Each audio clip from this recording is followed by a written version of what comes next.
welcome those that are joining us live streaming again. So next up we have Human Resources. Marianne.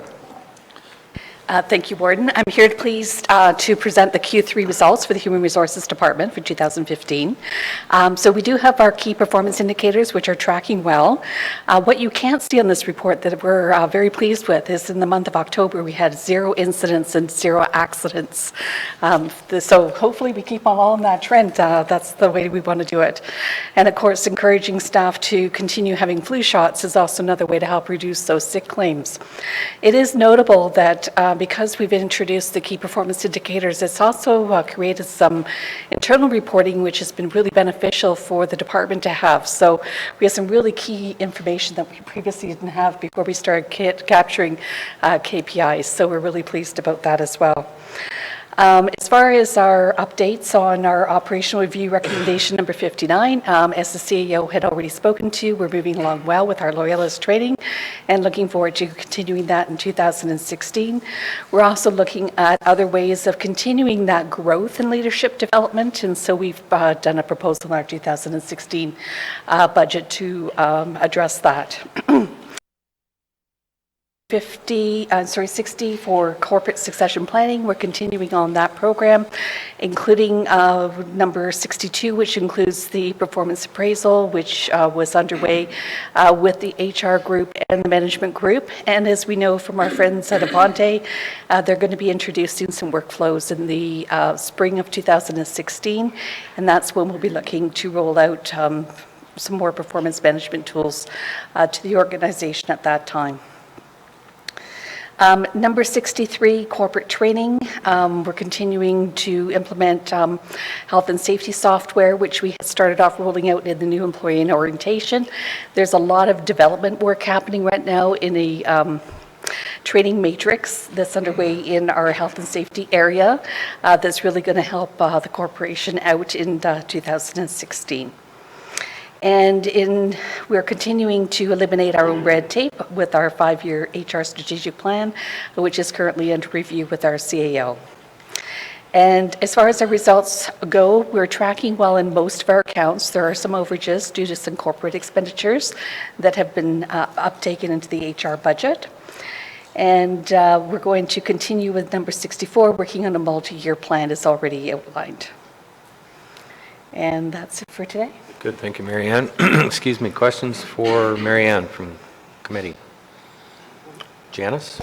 Marianne, the long-term disability, it's quite different from last year. Is that just because you've got less claims, or people have just kind of run out of that disability qualification?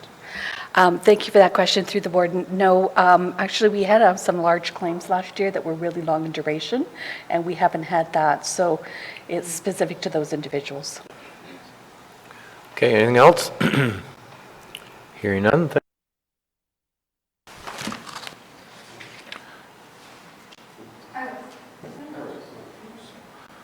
Mr. Bryan.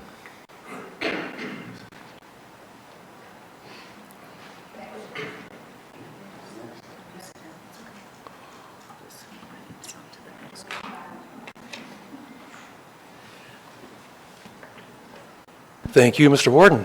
Yes, on behalf of the Highways Division and the Waste Management Division, we're pleased to report our third quarter business plan results.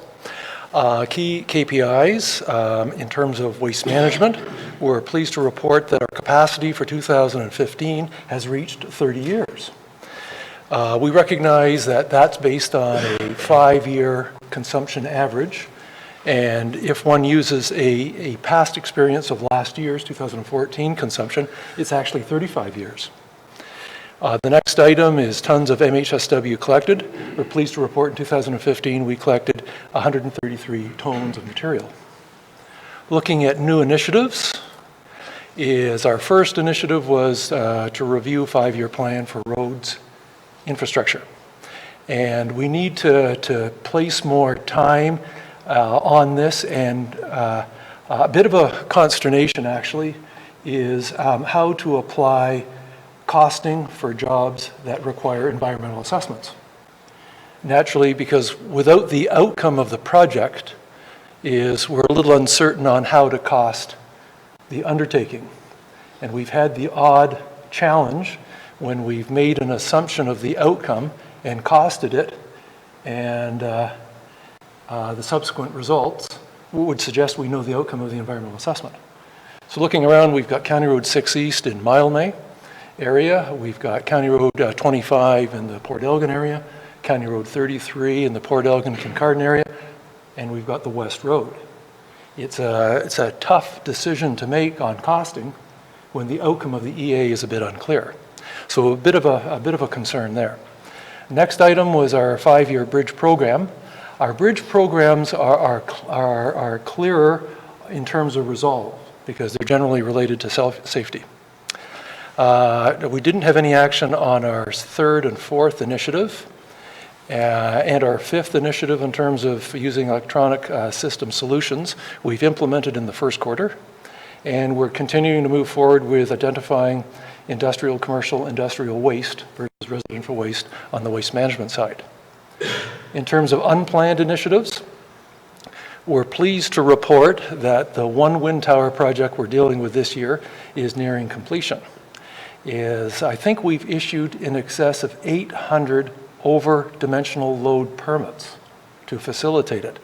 And we're working with the undertaker of the project and cleaning up some uncertainties on the road allowance where he had actually made some adjustments, with approval, and cleaning that up. The other item, West Road, is we hope to bring to you the problem statement at the next meeting, in our meeting in November on the 26th. We've recently received correspondence that I think you saw today that we wish to discuss with respect to the West Road on the 26th as well. Our financials, I will leave to answer questions on the financials. I think Betty Ann's making a report later on throughout the county on 3rd quarter, and our department's included in that. And in terms of future initiatives, we've got the county bridge rationalization and naturally the West Road project. We entertain questions. Thank you, Brian. Questions for Brian? Mike? Just to better understand that, the problem with the EA really, I think, is it's just a sequential thing. If you do the EA and get this solution, then I think maybe it would be easier to budget then. It would just force you to do EAs earlier. Is that what you were trying to describe there, Brian? I understand it's, you really don't know if there's going to be, because always in an EA, do nothing is an option. Mm-hmm. It's always an option. So how do you, yeah. The solution of the environmental assessment has a huge scope. It's like you say, do nothing, very little cost, to potential reconstruction. And we have been challenged in the past in making some assumption, assessing a cost, having it on the capital forecast, and then being challenged that we have a solution already. So road rehabilitation projects are typically Schedule A's or A pluses. So, we're firmer on what the solution will be. It's generally on the potential for reconstruction that we bump into a problem.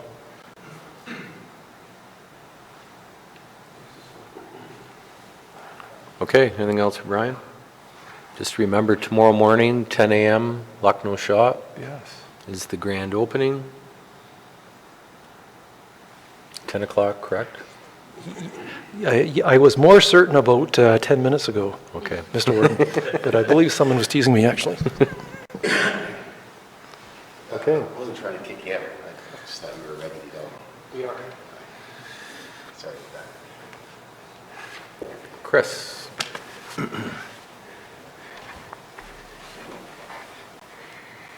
Greetings, Warden Tooman, Council, Madam CAO. I'd like to begin giving you a rundown of where we're at with Corporate Policy Division in 3rd quarter. I'll just... He's a lefty. Well, there's been a right-handed person using my mouse since the last time I was here. It has to be retrained. The Corporate Policy Division was started up as a result of the strategic plan and operational review, recognizing that many things that we wish to accomplish at the county level are strategic and long-term in nature and across many different divisions. So as a result of that, we started up the division, and our first person we hired into that was our lead researcher, Jill Root. That was part of the way through 2016. And just recently, we've hired the project coordinator. His name is Brad Noble, and you'll have an opportunity to meet him. And so moving into 2017, we'll be very close to having a full contingent of staff and look forward to working with County Council, other department heads, and interdisciplinary staff to move some of these broader initiatives forward. To date, we've gotten our feet wet a bit with regard to providing some assistance on the SWIFT project, providing some assistance with regard to the interdepartmental working groups at that level, and certainly doing a bit of work in terms of the jail, in terms of the long-term support for that facility to be located within Walkerton. On the next page is some of the major strategic initiatives, and in the first box is the development of the Bruce lens, and secondly, the messaging toolkit. And both of these are well underway and on time. I think there's some excitement generated around this idea. To County Council back last month that looked at some further work that needs to be done in terms of the branding and imaging committee with some consulting resources, and I believe there's some already or about to be set up, and the idea is to hold a workshop type format with council and to determine from councillors their ideas of the Bruce lens, what is the essential image associated with that. And of course that feeds into item number 2, which is the messaging toolkit. And the messaging toolkit is a way to sort of standardize the look and feel of all our collateral, being their print material, as well as web and social media. So we're on the same page in all giving the consistent voice to those both within our boundary and external to our boundaries. So in terms of a summary of that, both well on schedule and generating a high level of excitement. The third initiative is we mentioned SWIFT and also the county courthouse. I do notice there's an additional report coming from the CAO's office with regard to SWIFT. County courthouse, we haven't heard too much back. There was a request that we set up a meeting both with the Ministry of Attorney General and Infrastructure Ontario, who's responsible for the buildings and the building leases, and waiting to hear back with the date on that one. The next page is the actual financials. This sheet covers all the different divisions, but as you'll find out later on, through the Treasurer's report, we seem to be significantly underspent in terms of wages, which is understandable given the timing of our new hires for this year, and slightly underspent on some program areas as well, which makes sense given the fact that we don't have the full slate of resources in some of these divisions. In terms of 2016, in terms of we hope to continue to implement some of the other strategic objectives, including recommendation number 7, which is improving policy coordination, strategic communication, and the promotion of interdepartmental cooperation into 2016 and 2017. In terms of economic development, and I should say that with regard to economic development and corporate policy, this is being led under one manager. Initially, when the restructuring was presented, we're looking at in terms of how we staff both of these divisions. So currently, it's land use planning under one manager, being Bruce Stickney, and then with Caravan Mile handling both the corporate services side and economic development. You'll see some of our standard KPIs with regard to this. As you're aware, involved in the Spruce the Bruce, so some Spruce the Bruce totals there. Amount of monies leveraged through Spruce the Bruce, forestry revenues, monies leveraged for the trail program through this year job creation project, number of trails maintained, number of hectares of county forest land, number of community partners engaged, outreach activities within the community, so on and so forth. With regard to business support and inquiries in the top box, at this point we're not really tracking that because we're not, quite frankly, quite set up in terms of that aspect of the division, and looking forward to moving forward with some or all of that in 2016 when we're up and staffed. In terms of some of the major initiatives, operational review number 49 and 50 said we should basically shift how we do economic development. We should broaden our horizons outside of the tourism box and get involved in other sectors of the economy, including rural development, farming, agricultural development, also with a focus on nuclear and the electrical power industry. Now, due to staff vacancies at this point, we look forward to refilling. There was a position formerly called the tourism manager.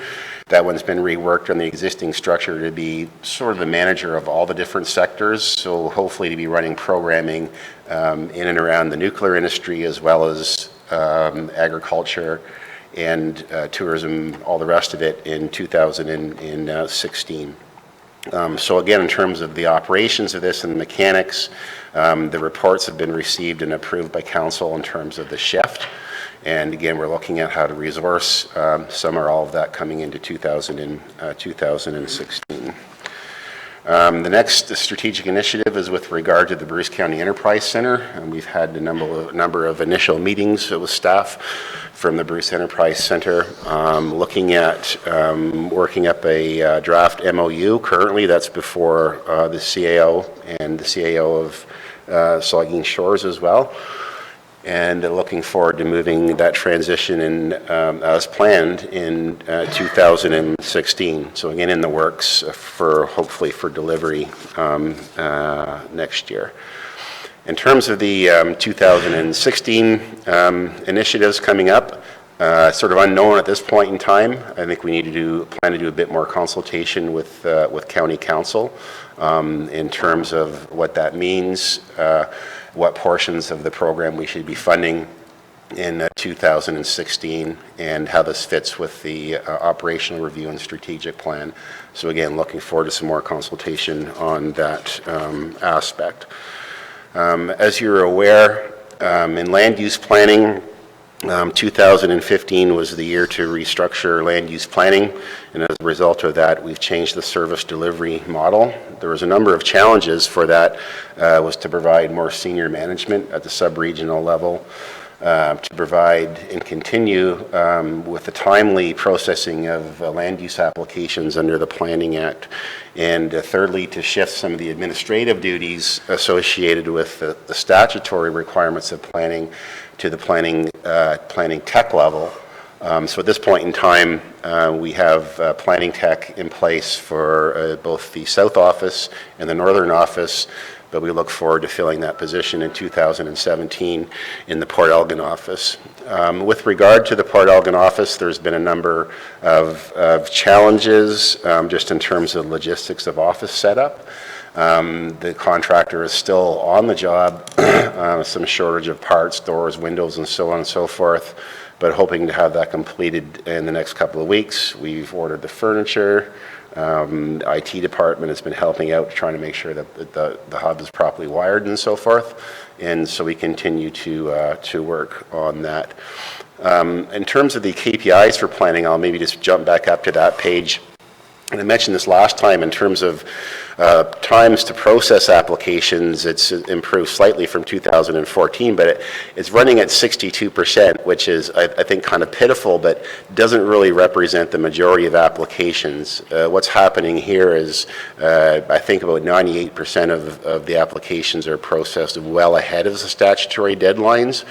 We run into problems with minor variance applications that are to be processed under the Act within 15 days, and it's an impossibility to get a meeting with a committee of adjustment within 15 days in most cases, because they meet once a month. And additionally, there's a number of applications that are submitted together for convenience purposes. We can process them all at the same time. However, when we deem them complete, the other application is running through the process as well, and the clock is ticking from a statutory perspective. So the perfect example would be receive a severance application with a minor variance at the same time, and only one of them might be in play pending approval of the other application. So for the most part, no major concerns there with processing times. I mentioned the implementation of the hubs, and this is under recommendation number 1 and 5. I'm going to be giving you a fairly good rundown in terms of what's happening with that. The next recommendation is with regard to quarterly reporting, and of course we've begun that. We've had some success in terms of the quarterly reporting. There's a feeling amongst some of our staff members that we don't really provide a lot of detail in terms of what we do on a weekly or daily basis, and there's not really a lot of familiarity with the types of projects that we work on at the local level. Some very complex applications that take a long time to get through but have real great community benefit, and so we think that maybe the full picture of the county's impact in the countryside is not being felt. So we look forward then to working with council in 2016 to come up with a bit of storytelling from the countryside in terms of some of the successes that we've had in terms of plan implementation and how that facilitates economic development. So again, hopefully some work on that in 2016. Next organizational review recommendation is around a mentorship, employee knowledge transfer, and again the structure is in place under the 3-pod model to allow that to happen. And maybe someday the dream would also be to be integration of other staff at the sub-regional level as well, to partner with other people who are involved in community development and have that one-stop shopping at the county level down the road. In terms of some the unplanned initiatives, we've dealt with Bill 73 on the Planning Act. Haven't heard back from the province on that one yet. We've been involved in the coordinated review, which involves some changes to the Niagara Escarpment Plan, and there'll be a further report coming back with regard to some proposed boundary changes and designation changes within the NEC plan area coming up at the November Planning and Development Committee. We're currently working with, as part of updating the county official plan, we've done probably, I think, 8 or 10 different issue reports in terms of the plan. And we began a very detailed discussion in terms of this idea of hazards and wetland identification. And we entered into a pilot project with Northern Bruce Peninsula. And we've working with the steering committee. It's made up of all of council plus members of the public. And we meet every second week. We're into our 3rd meeting, coming up to our 4th meeting towards the end of November.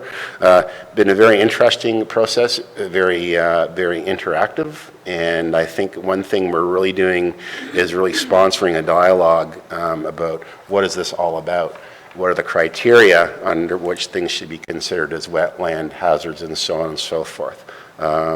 So interesting project. It's in phase 1, and we look forward to, if this goes successfully, entering into a phase 2 in 2016, which is the actual mapping component of that. We've been involved in source water protection as well. A number of updates to plans and zoning bylaws. One of our challenges in hiring the planner position is to allow our senior planners to get involved in some of these other major projects. We're starting to see that slowly happen as the planners get their feet wet or getting up to speed with the rules and regulations within the county as well.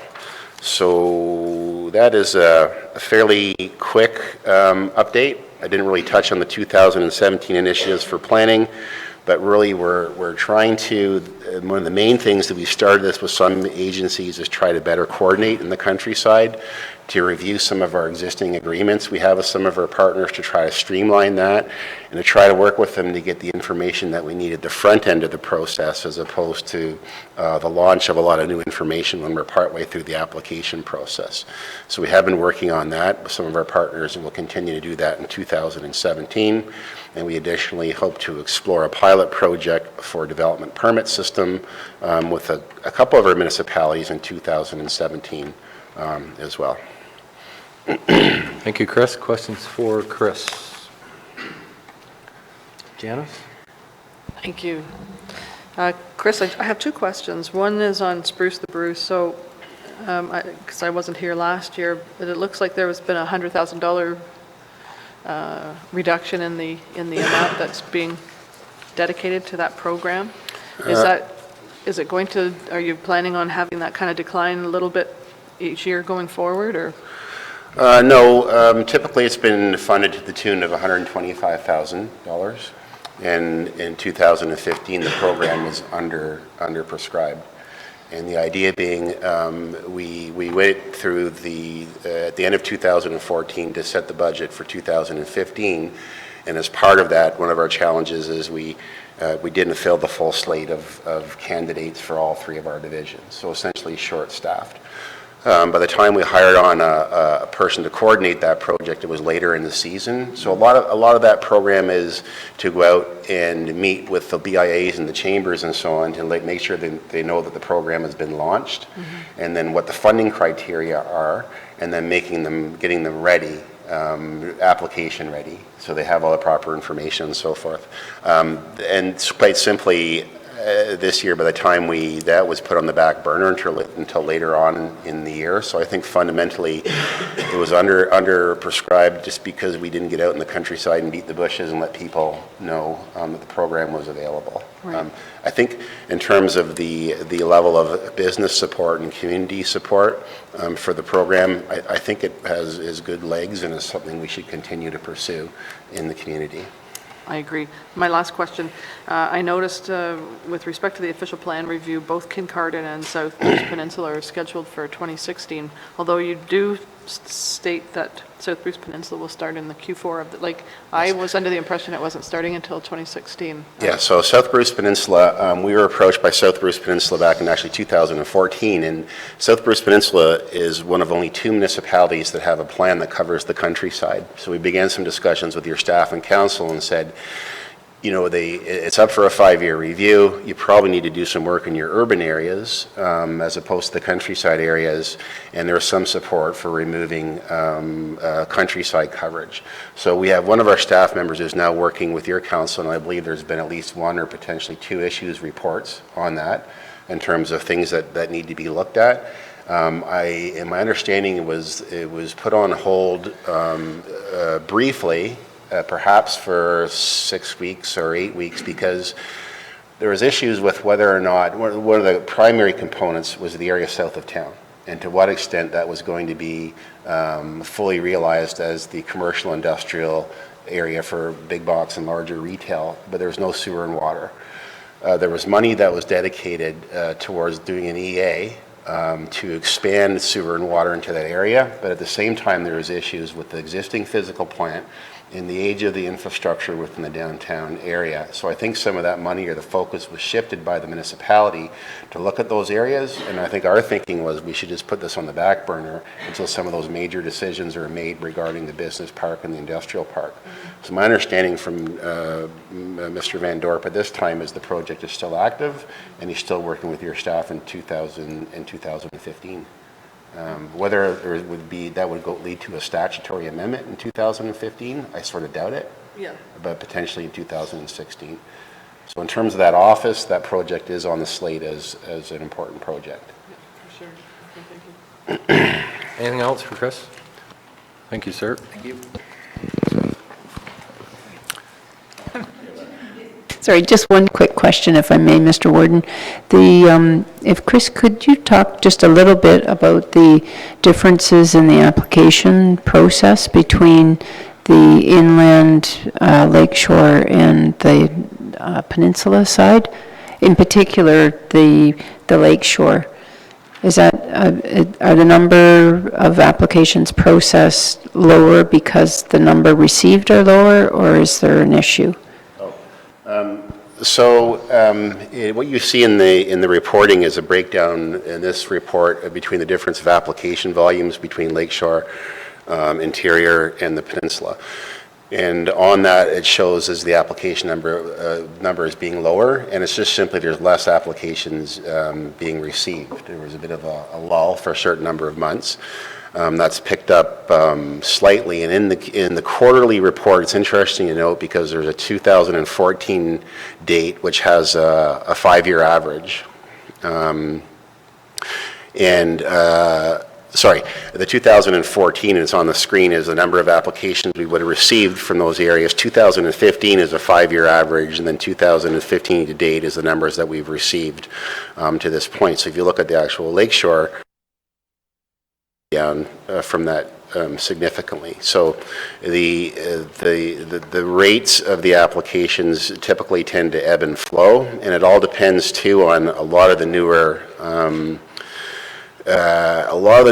community plans that have been devised, and also through yearly housekeeping of the zoning bylaws. A lot of the need for routine applications are being eliminated, recognizing that, for example, around most of your downtowns in the Lakeshore, including Kincardine, Southampton, and Port Elgin, there's a transition area that permits infill development through, for example, multiple housing units above the R1 zone permitted outright.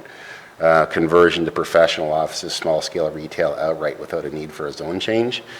So typically, as some of the documents get reviewed and updated, they're becoming less bureaucratic, I would say, with a need for less applications that could be part of it. The other thing too about Saugeen Shores is if you look at the rate of new subdivisions that have been draft approved or final approved in the last 5 years, it's quite spectacular in terms of the amount of land that's available there, particularly in Saugeen Shores, and similarly with regard to Kincardine. So it's our hope when on an office basis, when those applications decline, and we do have time trackers. We're implementing this as a pilot project in 2015. If you see the amount of time spent processing applications should decrease with the volume of applications, and therefore the level of support under major policy updates and projects, community consultation, Michelin staff consultation, and so on and so forth should increase. And from a preliminary perspective, we're having a hard time right now seeing those numbers because, quite frankly, the newer planning staff is just really getting their feet wet in terms of how we process applications, getting to know the local municipalities and the developers and the rest of it. So that's a quick rundown of those numbers. Thank you.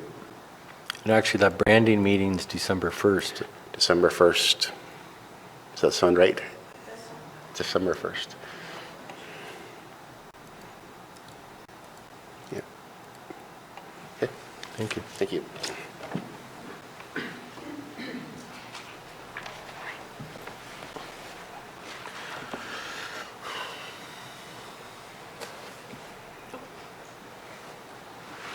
Might want to switch his mouse over. I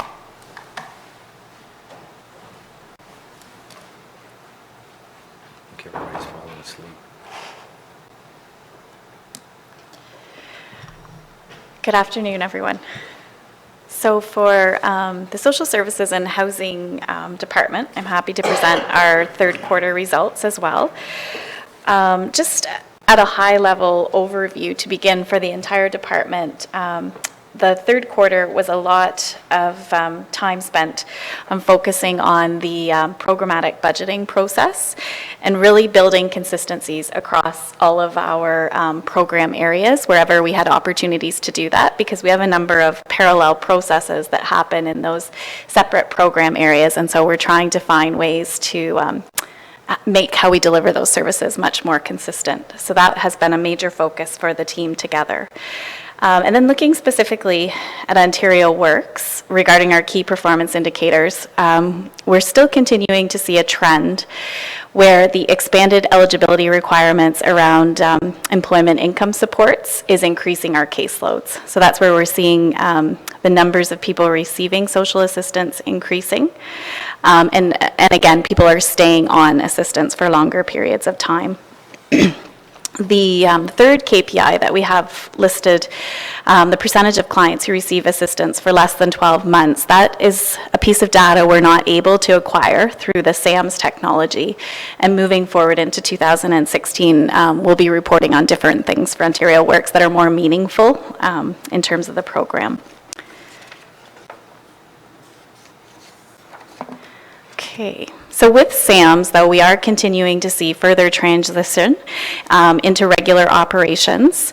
There's a number of different job aids that have been created, and there's a manual that's coming out that will hopefully take all those. There's hundreds and hundreds of job aids in terms of using that system, and so they're hoping to consolidate that into one manual that makes a lot more sense for the end user. Again, that allows us to work towards getting to a pre-SAMS level of service for our clients.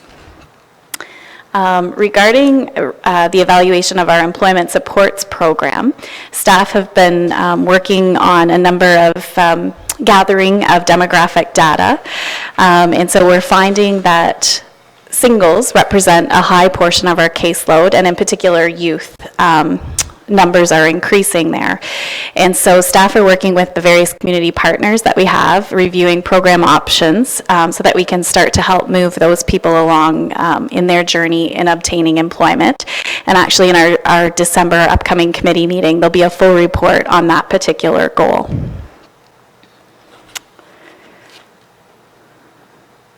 And moving into children's services, what we see influencing the key performance indicators in children's services really is with the impact of full-day kindergarten. There is a changing in the types of spaces that are being delivered in our childcare centers. And so what we're seeing happening is that there's more toddler and infant programs where there used to be preschool programs. And those providing those spaces are more costly. And so that is having some impact on our key performance indicator. So we'll continue to monitor how that settles out over the long run.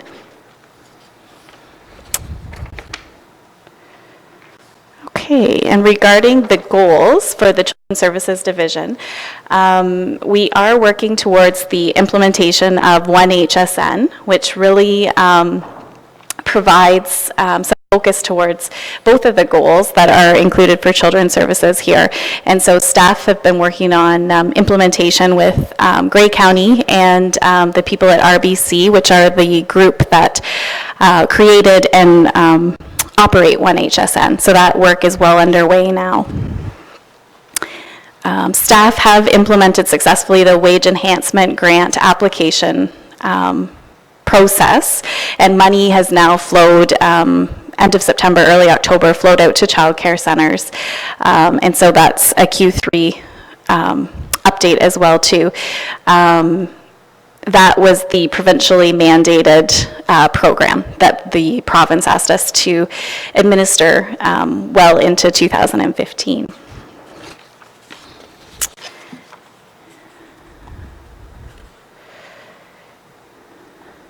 And moving into housing.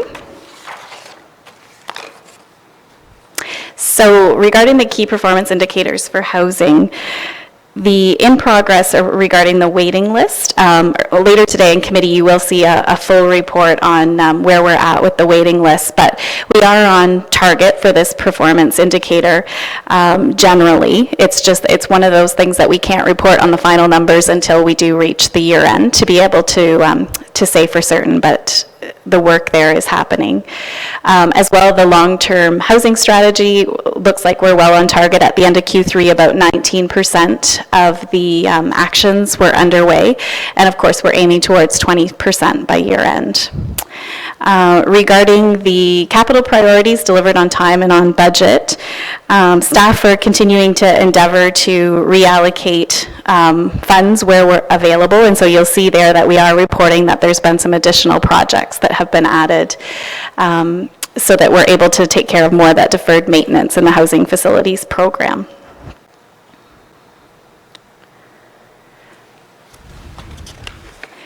Another major focus for Q3 within the housing division, of course, was the recruitment and onboarding of the housing services manager who started in August. And so that is well underway, and Tanya has acquainted herself with the team and the various programs, and will be able to start to move forward on various initiatives such as the 10-year affordable housing plan, and has now started meeting with the YIMBY team to continue to work on those actions as well too. And I'm happy to take any questions regarding the Q3 update. Any questions?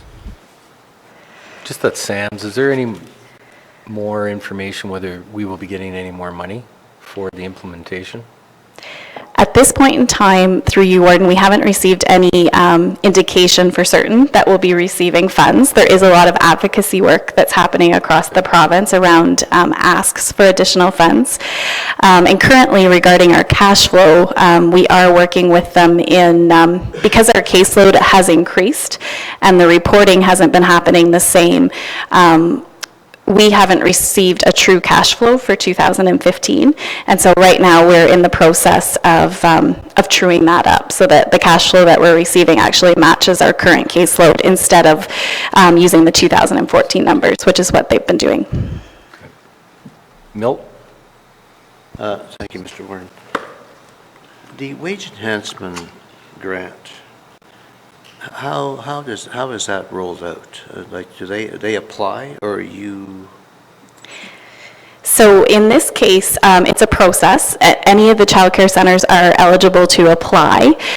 We had 100% take-up, so staff did quite a good job with information sessions, and so we were able to roll that out. It's very regulated by the province, so it's very specific in terms of how we administer the program, how much money goes out the door, very, very regulated. Okay, so is there a minimum wage that, or, for each facility, or an increase to their minimum wage? It's about $1. I should say not minimum wage, to their existing wage, I guess.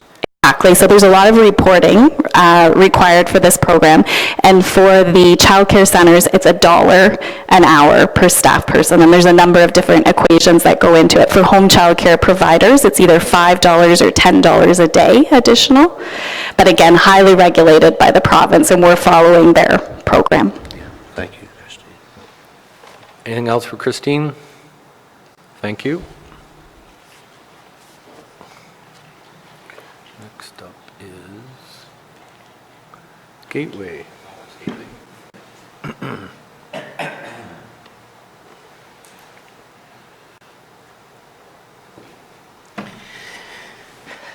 Good afternoon, everyone. Gateway Haven, the business plan, Q3 update. Actually,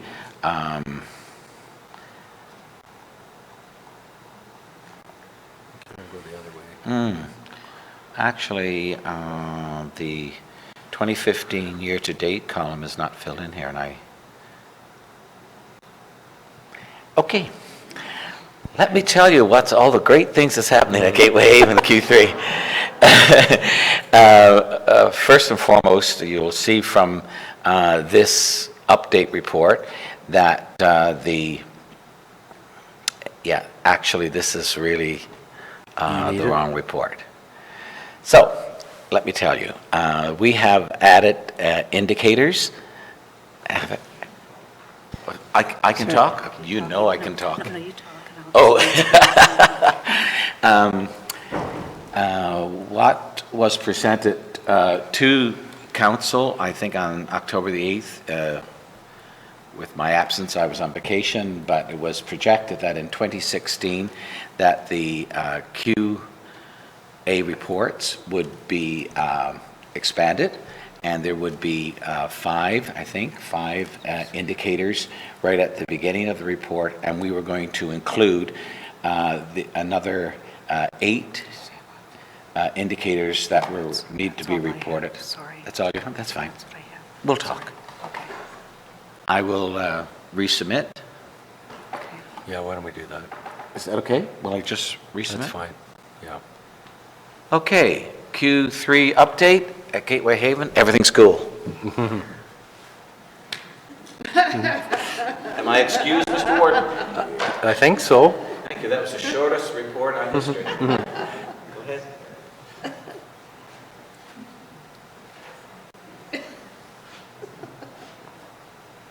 Just for the record, no one else tried this, okay?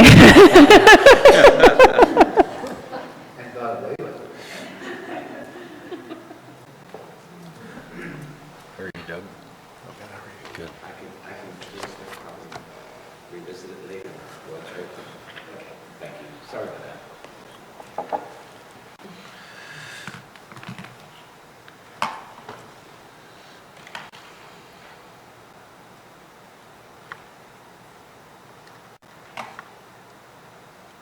Darn mouse. Yeah, you get to work without the mouse pad. Can you just even go click up in here? Okay. we Just did. about there. Yeah, Yeah. there you are. We're there. Okay, thank you for allowing me to present the Q3 Emergency Services Business Plan. I'll start off with the KPIs. And these KPIs, as I've indicated previously, are KPIs developed from best practices in EMS and paramedic services. And so to start with the 2015 year-to-date, this is the total responses per 1,000 population in Bruce County, and it was derived from the latest census data that I could obtain, and it's showing roughly 66,000 as the population. So in arriving at the 78 responses, basically we take the patient carrying calls to date, which was January 1st to September 30th. And those calls amounted to 5,142 patient carrying calls in that time frame. So what we do is we divide that by 66 to get the 78 responses per 1,000 population. So that's where that KPI comes from. And for the total of 2015, I'm predicting it to be about 107. And that would amount to just over 7,000 patient carrying calls. Moving on to the length of time for London Ambulance Communications to dispatch an ambulance. I have been back and forth with field office and London Central Communications several times over the past month or so. And I want to point out that this time is the actual 90th percentile from January 1st to September 30th. And I should break that down further for you with information I got from CACC. They wanted to make it very clear that that was the 90th percentile. So the 3 minutes and 34 seconds is the highest time there would be. It's either 3 minutes and 34 seconds or less. So I'll give you an example of 10 calls and how that was arrived at. Call number 1, 32 seconds. Call number 2, 32 seconds. 3 was 38. 4 was 47. 5 was 47. 6 was 51. 7 was 54. 8 was 59, and the 9th was 3 minutes and 34 seconds. And that's how they arrived at that time, which is a terrible time. And I'm here to tell you that I don't like that at all, but obviously it's when you see the rest of the times, that's an anomaly.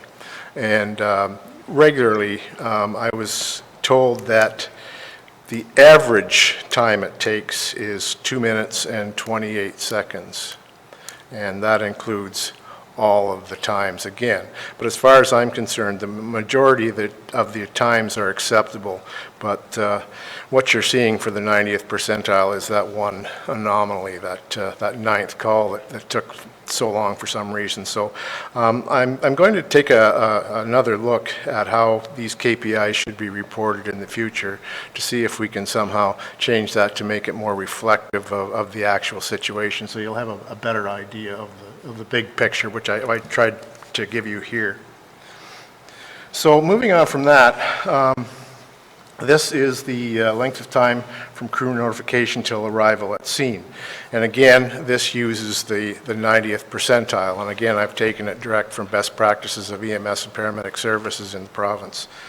And for the year to date, that figure is 21 minutes and 15 seconds, which is actually 4 seconds quicker than the last report that I did in Q2, which was 21 minutes and 19 seconds. So it is improving, but I still want to see it improve much more. And cost to provide 1 hour of ambulance service. And for the year to date, it's $191. And they arrive at that by taking the total budget to date, total spent to date, expenditures to date, which is just over $8 million, and divided by the number of hours that we have the trucks on duty. So it's divided by 42,108 hours, which comes out to $191 to provide 1 hour of ambulance service. And I am predicting by the end of the year that number will come out to be approximately 178.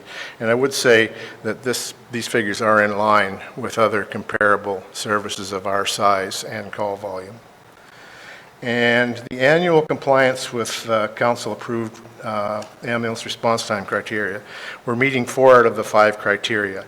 The one we're not meeting is the sudden cardiac arrest within 6 minutes, but I'm saying it's close. So I'm hoping that by the end of the year, we will be meeting all of these criteria.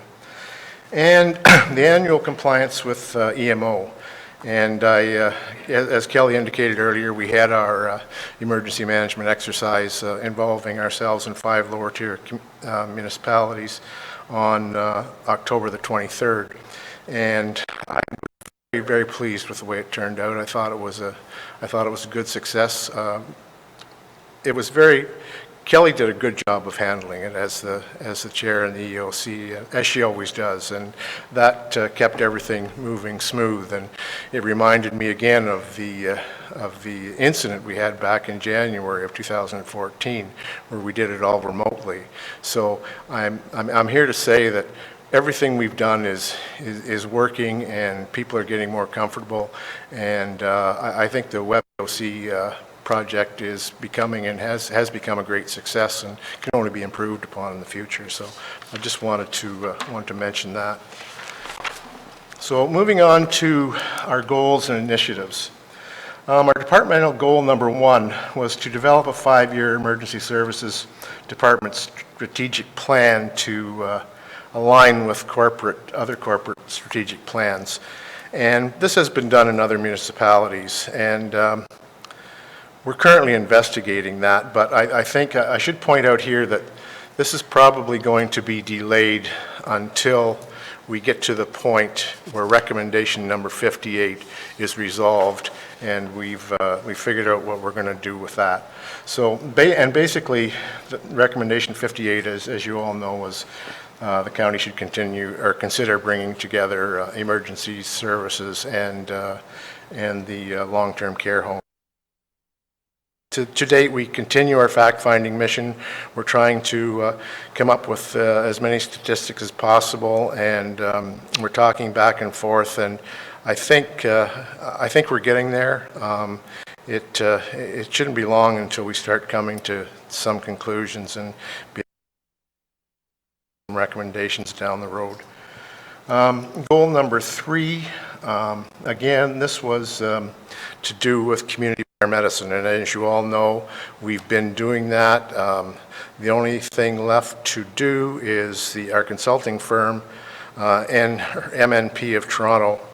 They've completed phase 1 of a 2-part study, and I am understanding that phase 2 is nearing completion and should be done very, very shortly. So that will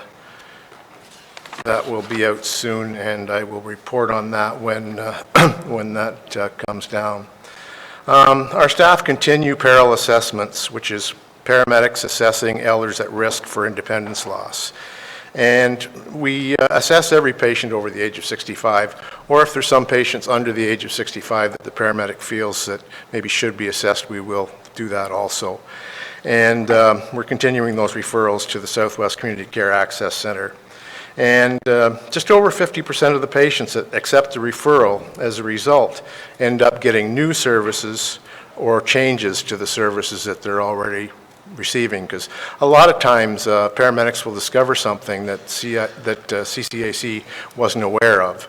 And once the referral goes in, CCAC becomes aware of that and does a revisit and adjusts the services that the patient is receiving. So a lot of patients are being identified and helped through this program, and I'm really impressed with the jobs that the paramedics are doing, and they're really doing a good job, and I think they enjoy this portion of being able to help and make sure that the elderly in the home get the care that they really, really need.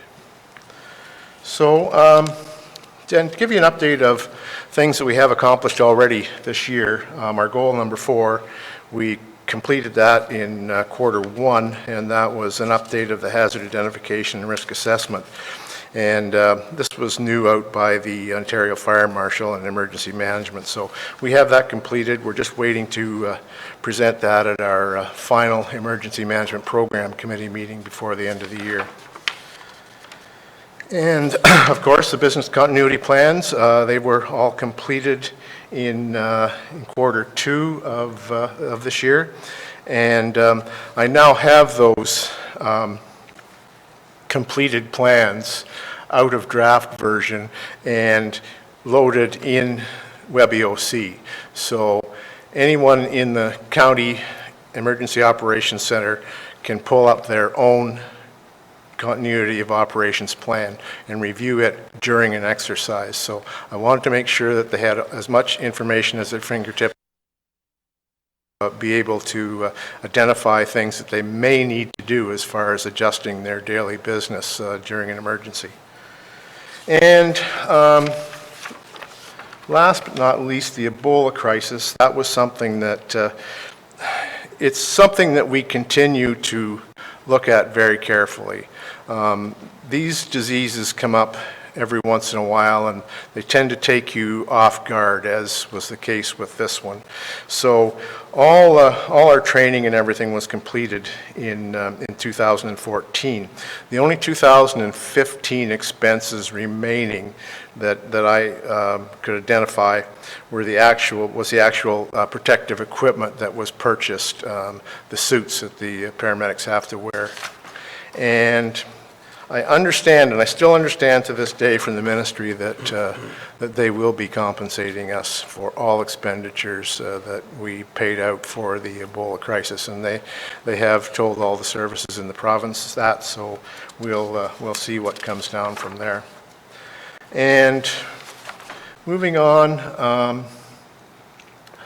our goal number 5, 2016 future initiatives, the County Emergency Plan and the Pandemic Plan both need to be reviewed and updated. And I would suggest that, being that we're using WebEOC in the IMS format, that our plans should reflect that and be updated to the IMS format, as many municipalities have done already. But given that we are using WebEOC and it's in the IMS format, I'm quite confident that we're able to handle any emergency that comes along quite effectively. And that would probably be Q4 and 16, or maybe even beyond, I don't know. As far as our financials go, basically at the end of the period, we had 22.97% remaining, which means that it's looking like a small deficit for 2015. I'm hoping, though, that things may even out. I don't know. I can't predict that, but it's looking right now like there may be a deficit, but I'm hoping that there may not be. But we'll do whatever we have to ensure that we can correct that in future. Okay, any questions for Doug? Janice? Thanks, Warden. Thanks for the report, Doug. I have a question because I might have misunderstood you. So you said that the average call time was roughly about 20 minutes from the dispatch coming into the station to when your paramedics get on site. Yeah, basically the previous 90th percentile that the ministry had for Bruce County, and this was based in 1996, so things have changed considerably since then. And that was 19 minutes and 54 seconds, as I indicated in 2015 here in the KPIs. I'm hoping that we could get to that in 2015, but with the weather changing and winter coming on, I'm not overly optimistic. But did you say, though, that the cardiac calls are 6 minutes? Yes. Because that's where I'm confused. The requirement. Do they just drive faster for cardiac calls? Or? Yeah. The trouble is the geography of Bruce County, because it's so large. And the calls up on the peninsula, they could be up to 30 minutes, whereas, say, in town in Saugeen Shores, where the ambulance station is located, they should be 6 minutes or less for a sudden cardiac arrest. And our plan for the entire county was, was previously approved, was 6 minutes for sudden cardiac arrest. It just seems like such a crazy difference from 20 minutes down to 6. Well, there is, and that's just simply because of the geography. Okay. And I guess it's just too expensive to have more satellite stations so that we can get to people faster? Yeah, and again, that costs a lot of money, and I don't know. I feel right now that our stations are in probably the best locations we can have them, really. I can't see a real benefit to many more. Adding more? Yeah. Thank you. Okay, anything else for Doug? Thank you. So, Mr. Warden, I think we've resolved our technical difficulty with Gateway, and if you wish, Charles can come back No, if he you blew like. it, so that's all we have. I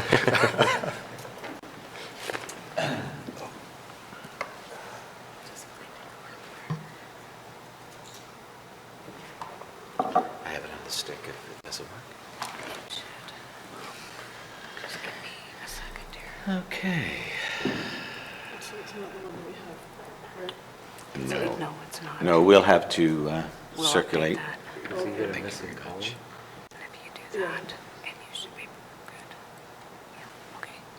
Okay, thanks so very, very much. And I do apologize for that glitch, but like the old saying goes, the cat came back because he couldn't stay away. Here we go. The 2016 Q3 report for Gateway Haven, you will readily notice that at the beginning of our reporting, we did have more than those 5 indicators that were there in the first 2 quarters of 2015, but we have extended it to include, yes, these 5 main ones as far as the county is concerned, but we've also added on the 11 extra quality indicators that are required to the LHINs, to the Ministry of Health, long-term care, and what have you. So in this Q3 report, I have an update as to where we're really standing to date in 2015. I'm not going to go down through each one of them, except to just point out that in almost each and every one of our, definitely the 5 indicators for the county's purpose that we decided upon before, Gateway Haven is well working within the benchmark of those indicators. And if you were to look at the following 11 quality indicators, as well as the quality reports that we have to send to the various ministry groups, we are to date working fairly well, if not within the benchmarks of the provincial benchmarks. We're getting there, and I really do predict that certainly by the end of the first quarter of 2016, Gateway Haven will be well within the provincial benchmarks of their quality indicators. In regard to the goals and initiatives that stem from the operational review, in reference to recommendation number 56, where both long-term care homes, Gateway Haven and Bruce Lee Haven, would explore ways in which they could jointly manage and deliver a range of support services. I really, truly believe that we've come a long way in 2015 to really marry the 2 homes in regard to their policy setting. We are currently really looking at how we mirror each other's processes as well. A lot of our policies can be identical, but some of the procedures need to be a little critiqued and, whatever the word is, customized to each facility. But we're getting there, and I only perceive and say to you that I really think that in the very near future, you'll see the two homes really mirroring each other when it comes to policies and procedures.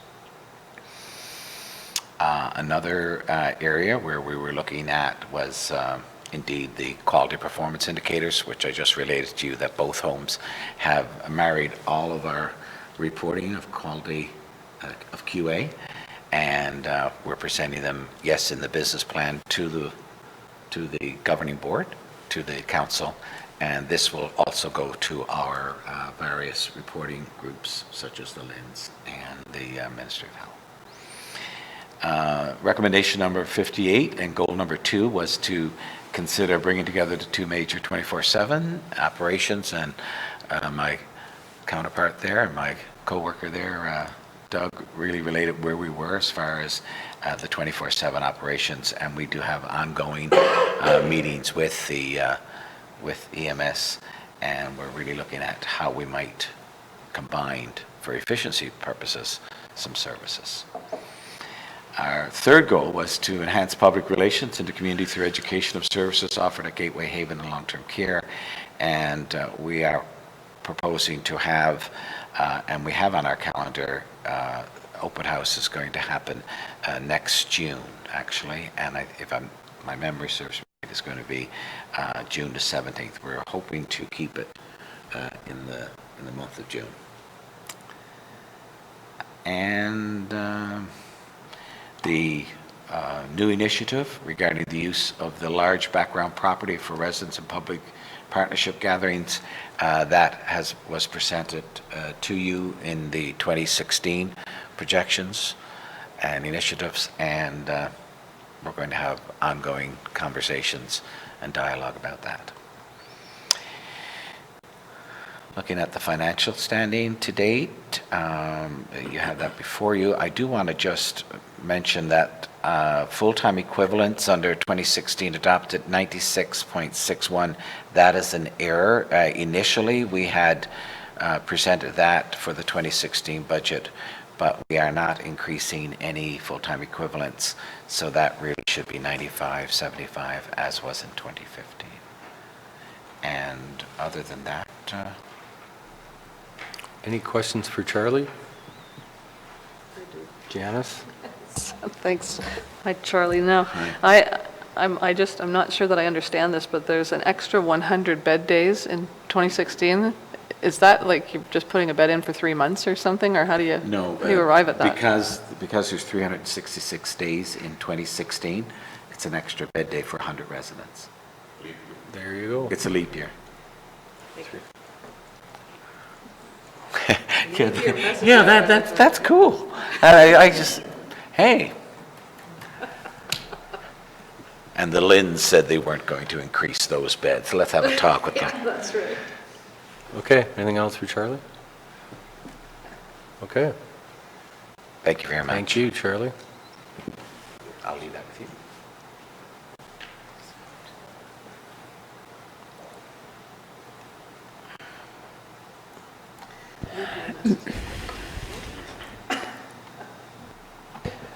Sorry, Mr. Warden, and just while Darlene is pulling up the library piece, I should advise everyone that we're having technical difficulties and we're not sure how this live streaming is going to appear, because it keeps going on and off on this screen, so hopefully the viewers at home can still see and hear everyone, but we're unsure at this point. Okay. You're using viewers as in plural?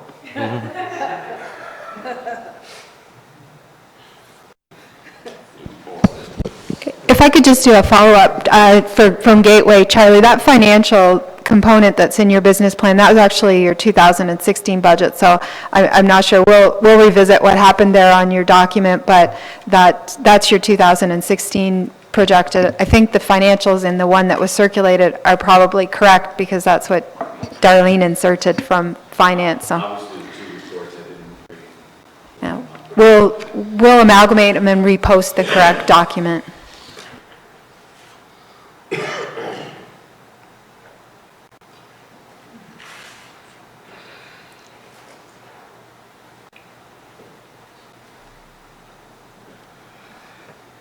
Good afternoon. I'm happy to present the Q3 business plan update for the library. For the most part, our KPIs are on track. They're meeting or exceeding key performance indicator targets.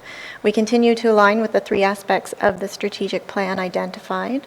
We leverage technology through our online resource offerings. We find creative new ways to engage our public by offering new and exciting programs. And we explore options to improve efficiency in services by training our staff in current library technologies. The KPIs of note for Q3 are our number of programs held. We have significantly surpassed our goal for 2015 with a few months left to go in the year, and staff are very proud of what they've been able to accomplish so far this year. Our program participation is, of course, above our goal for 2015 as it coincides with our number of programs held. And our circulation of online resources is above our 2015 goal. The updates for the goals, we have achieved our goal of increasing programs as noted in the KPIs. We were successful in partnering our summer students with those at museum and tourism over the summer. Our summer students attended many outdoor events together to promote Bruce County. Staff training in current technologies continues. And we have 1 staff person currently enrolled in Loyalist Cohort 3 with 2 more enrolled for Cohort 4. Our goal number 2, we had the addition of our seniors portal that was achieved in Q1, and we continue to add tech-related programs and resources. And goal number 3, the strategic plan has been implemented throughout 2015 with regular updates to the library board, and an action plan for 2016 is in progress. For our finances, we have 23.02% remaining of the 2015 budget. This is on track for the most part. There are no concerns except with a projected overage in salaries. This will be identified in a report on third quarter financials that's upcoming, and I will be looking into this with finance and HR to determine the cause of the overage. And our 2016 future initiatives are identified. Thank you, Melissa. Questions for Melissa? Mike? Thanks, Mr. Warden. Melissa, back to your key performance indicators, the third one, total electronic database use. Those numbers, what do those numbers represent? So those numbers represent all of the e-resources that we offer. So we have a number of databases such as Ancestry.com, various research databases. We have an online picture book database, so that's where those numbers are coming from. Yes, so that's a count of actual individual sessions on those databases. Okay, anything else from Melissa? Thank you. Thank you.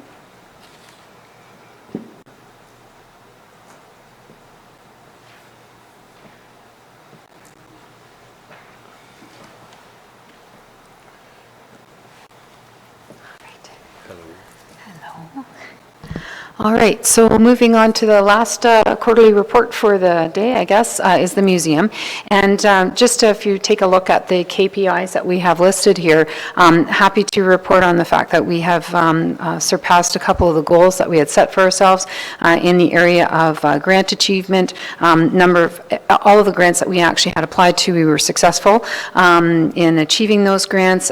Depending on the actual dollar amount, there might be slightly less than what we had asked for, but in terms of actual grant success, we've been very successful in that area. As similar to the percentage of budgets within budget, we've surpassed what our goal was for 2015, and no surprise, we are under in our projected missions for the year, but working very hard from a marketing perspective to make sure that we do our best to ensure that we get feet through the door up until the end of the year as well. So moving into the goals for 2015 and where we are at Q3. In terms of goal number 37 in the operational review recommendation to bring different exhibits into our space, we were successful bringing that exhibit in slightly over budget in that area due to U.S. exchange, but the exhibit was well received and we were quite happy with the outcomes from that. The operational review 38 in regards to the museum being a key ingredient in a revised tourism strategy. We have currently outlined a draft plan which was presented in the CAO's hands at this time and will be presented to Economic Development and Corporate Policy next Monday so that we can now start to analyze the plan and then move forward with a further take the plan out of draft and put it into actionable items for us moving forward. And I think we will see more progress from that perspective in the coming years in 2016, 2017, because what we're proposing in there is again, a long-term strategy as opposed to just a one-off in terms of events. Museum strategic plan, what I have highlighted in here for Q3 was a major initiative. There's a number of initiatives that are taking place, and I'll report more on those in Q4 as we get closer to the end of the year in wrapping up some of the projects. A lot of them were smaller projects that we've already been moving forward on. But one of the major initiatives out of the strategic plan was the identification of the accommodation plan. So as you know, we've completed the RFP process. We selected the consulting firm. We had our kickoff meeting on October 15th. As recently as Tuesday this week, I met with the consultant again to review a number of issues and concerns, physical footprint within the museum space. And we are currently, when I say we, meaning the consultants, are currently doing a number of external stakeholder meetings, which a few from County Council are involved in those meetings as well. So we are currently on schedule with the project and the timelines in order to have a draft ready for December and to be presented at Council in January. In regards to our in-house exhibits, both of those have been launched. You all have seen those. The only thing that might change here just slightly is in regards to our in-house exhibit for Bruce Remembers, and also for a traveling exhibit that we're working on right now, and that will be because we had received the funding through Commemorate Canada. So we're looking to receive the bulk of the funds, less 10% for the holdback in this fiscal year, and I'm working in conjunction with Treasury right now to see how that will affect the 2015 budget and what will be carried over for 2016, but we do anticipate some cost savings there, especially in regards to salaries and wages, and some physical costs for the exhibit as well. In regards to the budget itself, sitting at around 28%, so pretty much in line with what we've anticipated. Early on in the year, when we knew we weren't going to make our admissions number, we started to curtail some spending to keep our costs in line. The only thing that's kind of a bit of an anomaly on there, was the transfer to reserves. With a large amount over what we had originally anticipated, but that is because of the Krug reserve, so it was the residual, and it is going to flow through into the reserve account there, but otherwise in line for where we should be at this point in the year.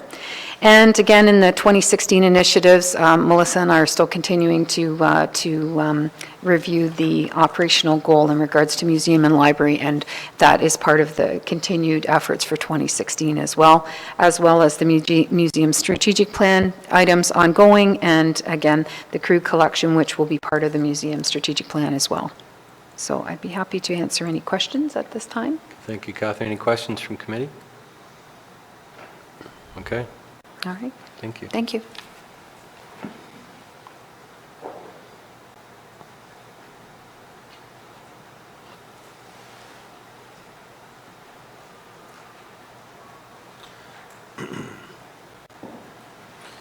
We will go back up to action items.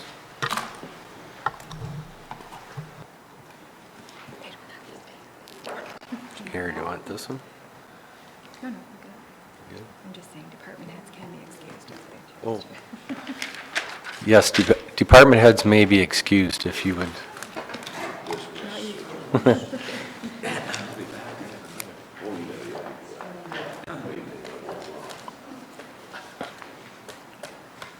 Not you, Kelly.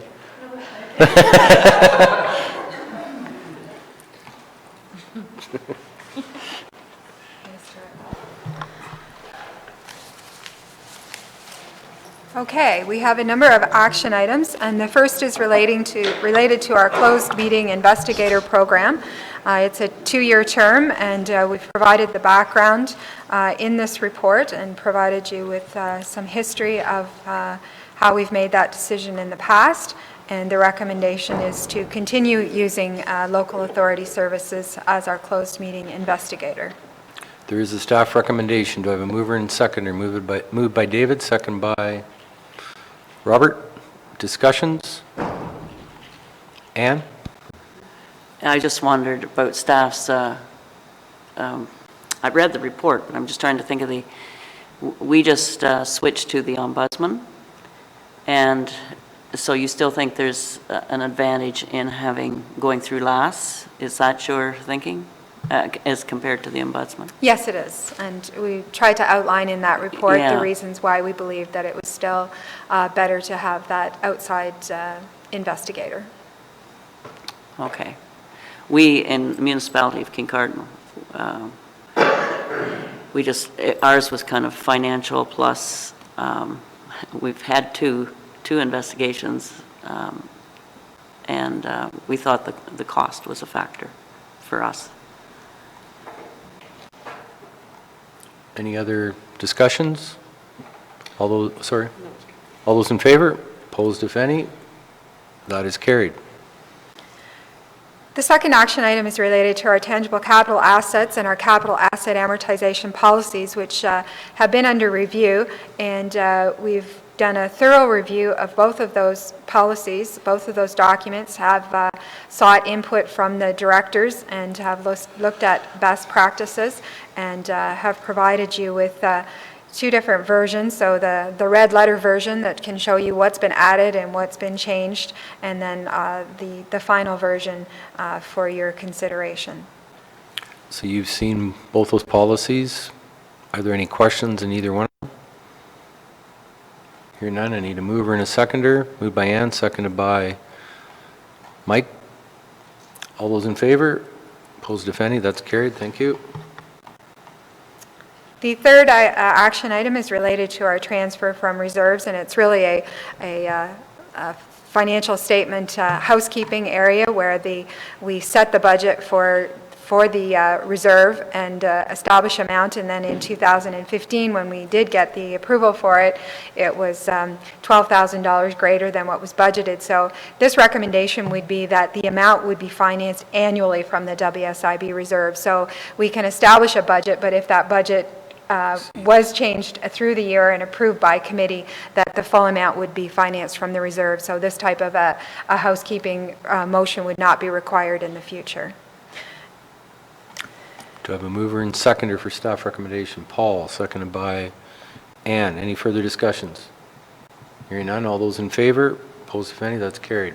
And I should mention just in the interdepartmental consultation, and I should have done that before, it was just that I have discussed with the HR director that it should be better realigned to the human resources budget. So that change is happening now, that the budget and the amount from reserves, which is equal, is now will be included in the HR budget as opposed to the corporate services. So just a better realignment of the responsibility.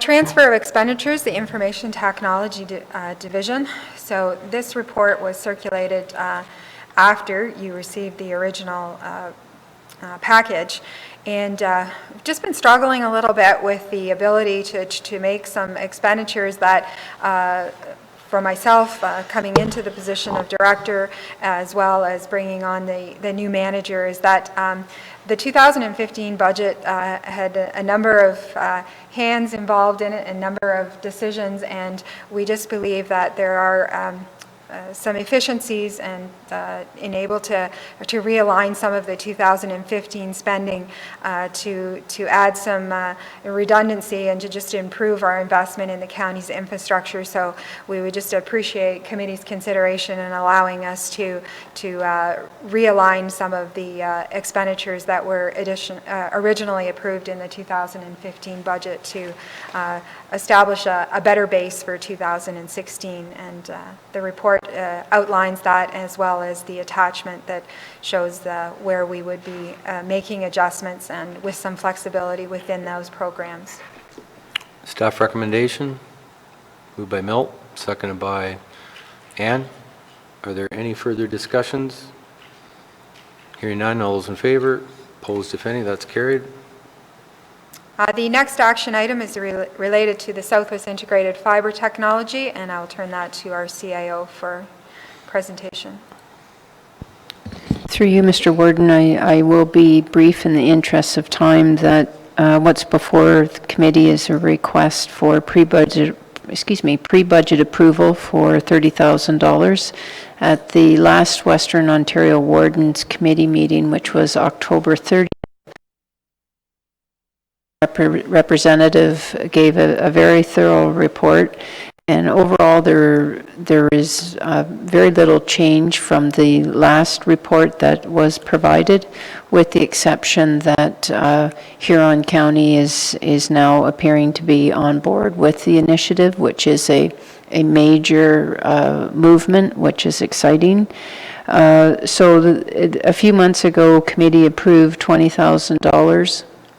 And of the 15 counties for Southwestern Ontario region, only 2 have not either committed or forwarded that money. And so the next request from staff was an additional $30,000 to sort of do the last big push, particularly with the federal election occurring a few weeks ago, rather, that we're in a place now where we think we're going to get an answer from the government in early 2016. But as I say, at the end of the report, I'm recommending the pre-budget approval for the $30,000, with one caveat that we need to get some answers in terms of the build and where Bruce County is on that build. Thank you, Kelly. Moved by Milt, seconded by David. Are there any further discussions? Milt? Yeah, I like your recommendation, but we need some answers. Good idea. Any further questions? All those in favor? Opposed, if any? That is carried. Thank you. Sorry, Mr. Warden, I think I had declared a previous indirect pecuniary use on SWIFT. So for the record,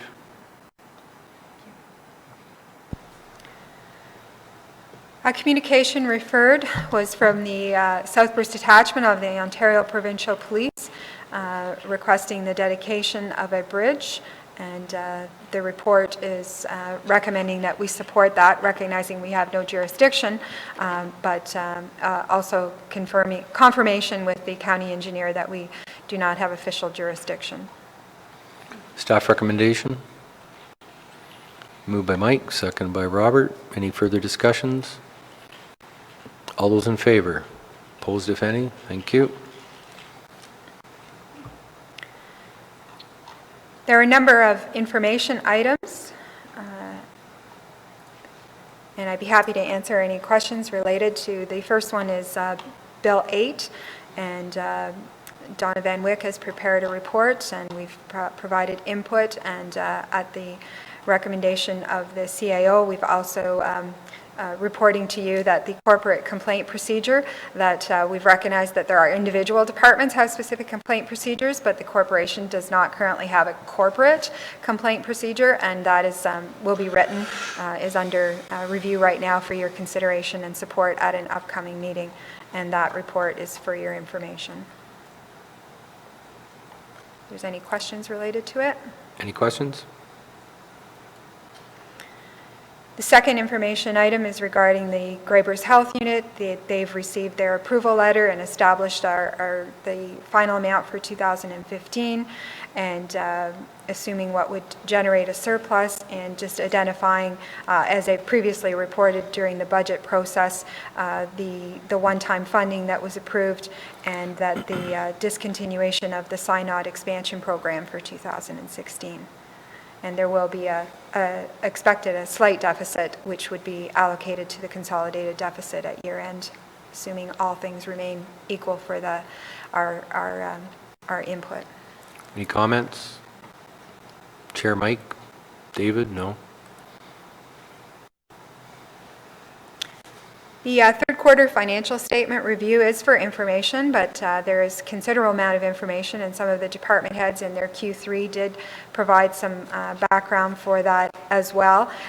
We are projecting a surplus at year end. But there are a number of areas that will have to be monitored closely, and in order to mitigate any potential adjustments to that in the fourth quarter. The one area I guess I would caution again, repeating the supplementals and the write-offs that we receive from the lower tiers is a significant, it's $700,000 that we project, so it's significant on how it can impact our year end. Our provincial offenses revenues are tracking on budget, which is a pleasant surprise this year, so we're very pleased with that. But there are certainly areas where that can change very quickly. So all the directors are really monitoring their budgets very closely, and we've identified any areas, and it's the typical utilities and the snow removal that tend to get us, but this help that we're having from Mother Nature is certainly appreciated, and as I've indicated before, some of the departments where we've in previous years perhaps had the deficit, this year they are actually running at surpluses and will be able to offset some of the deficits in our other expenditures. So I'd be happy to answer any questions or provide further detail, but that's as we said, in the summary, the forecasted surplus at year end is $137,000, and certainly that is going to fluctuate with the number of the unknown items. But comments, questions? Okay. As required under the procurement policy, the summary of awarded tenders with the exception of highways, which report to you under separate in the highways committee. We have the official report on the live video streaming of council and committee, and I did, when discovered we were having some issues, I did send an email to our IT to make sure to see what was going on with that, because we want to make sure that it is working for those of you who are at home viewing. But I will bring it up to show you what you will see when you enter into the Bruce County website. So www.brucecounty.ca, and just over here where we have in the past listed all of our upcoming meetings, you can show that it shows watch live broadcasts and also view archived meetings on YouTube. So I'm first going to go into the archives, because I know that this should work with technology. So here we go. So if we want to go back to any of the previous, they are available. So if we just perhaps want to look at the Bruce County, our last council meeting, and we want to watch what's happening there, we can see, not sure why.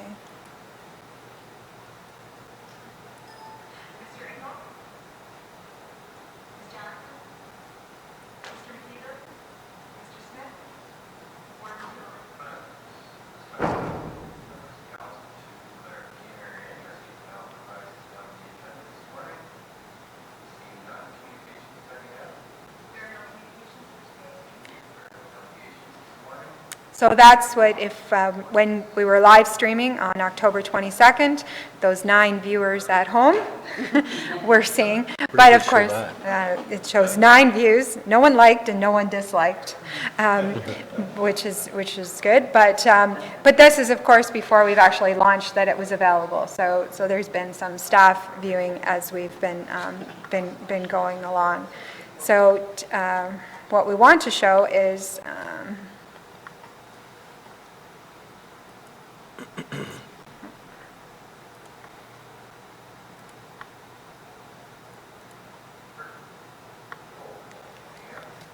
That's not where I want to be. I just want to get back to, there we go. So this is, should be us right now if our technology is working today. We were trying it on Christine's iPad earlier, and it didn't want to work for us. So it's saying.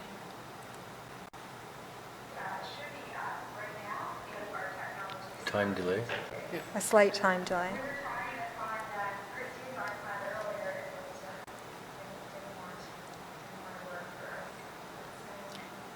So welcome to our viewers at home, and so we will officially send out or post this on our intranet and our internet so that our public can be up to date of our council, open public meetings for council and committee.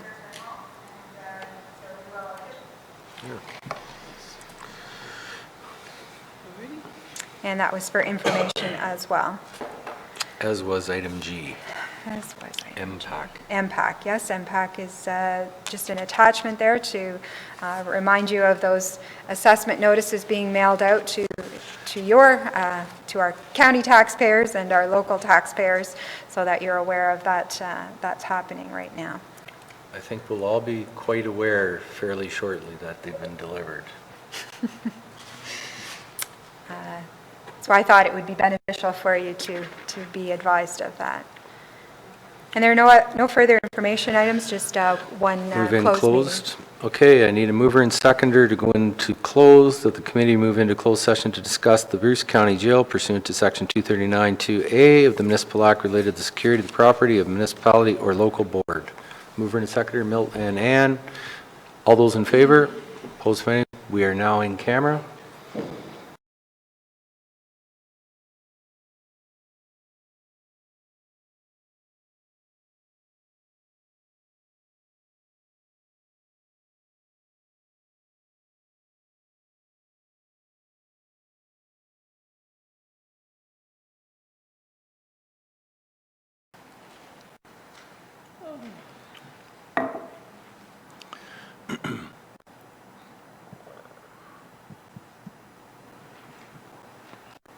So are we back live then? Are we live again? Okay.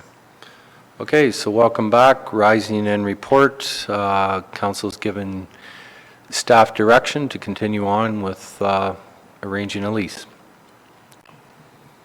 Okay. Next meeting, November 26th. Motion to adjourn. Ann, Robert, all those in favor? Opposed, nay? That's carried.